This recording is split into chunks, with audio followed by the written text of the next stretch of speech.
অন্তর্বর্তী সরকারের কাছে সব পার্টি সমান, এমনটি জানিয়ে প্রধান উপদেষ্টার প্রেস সচিব শফিকুল আলম জানিয়েছেন, নির্বাচনে অংশ নিতে সব দলের জন্য সমান সুযোগ তৈরি করছে সরকার।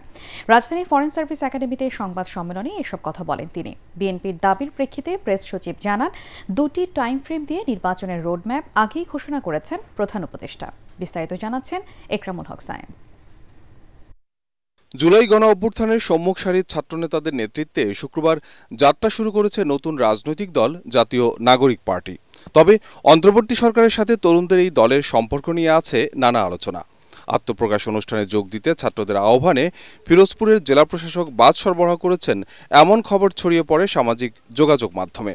এ বিষয়টিতে সরকারের অবস্থান ব্যাখ্যা করে প্রধান উপদেষ্টার প্রেস সচিব শফিকুল আলম জানান, কোনো পক্ষপাতিত্ব নেই সরকারের। রিকোয়েস্টের প্রেক্ষিতে এবং এক ধরনের প্রেশারের প্রেক্ষিতে তারা 5টি বাস রিকুইজিশন করাতে হেল্প করেন, কিন্তু এই বাসগুলোর কোনো ধরনের কোনো পেট্রোলের খরচ বা এটা যাতায়াতের খরচ, কোনো খরচ এই ডিসি অফিস থেকে দেওয়া হয়নি। ইন্টারিম গভর্নমেন্ট মনে করে সমস্ত পার্টির জন্য সে লেভেল প্লেইং ফিল্ড তৈরি করছে, যাতে সুন্দর একটা ইলেকশনে, সুন্দর ফ্রি অ্যান্ড ফেয়ার ইলেকশনে সমস্ত পার্টি পার্টিসিপেট করতে পারে। এ সময় মার্চের মধ্যে নির্বাচনের রোডম্যাপ ঘোষণা করতে বিএনপির দাবির বিষয়েও কথা বলেন প্রেস সচিব। আমরা আবারও বলছি, নির্বাচনের রোডম্যাপ কিন্তু দেওয়া হয়েছে।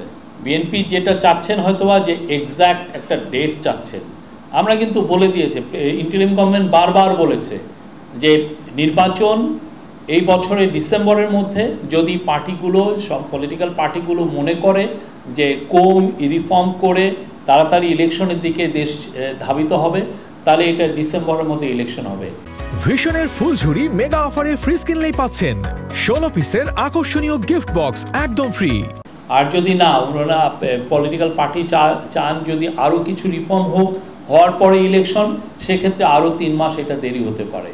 এবারে রমজানে গতবারের চেয়ে নিত্যপণ্যের দাম সহনীয় বলে সংবাদ সম্মেলনে জানান শফিকুল আলম।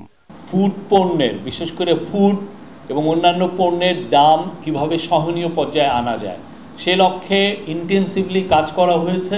এবং আমরা আজকে বলতে পারি, আজকে আমাদের কাছে যে ডেটা আছে যে জিনিসপত্রের দামের, বিশেষ করে নিত্য প্রয়োজনীয় ভোগ্য পণ্যের, সেখানে স্পষ্ট দেখা যাচ্ছে যে গত রোজার থেকে এই রোজায় বেশিরভাগ পণ্যেরই দাম সহনীয় পর্যায়ে এসছে, কমেছে। দেশের আইন শৃঙ্খলা পরিস্থিতি ঠিক রাখতে সরকার নিবিড়ভাবে কাজ করছে বলেও জানায় প্রধান উপদেষ্টার প্রেস উইং। দেশের ইকরামুল হক সায়েম, এটিএন বাংলা, ঢাকা। মুসলমানদের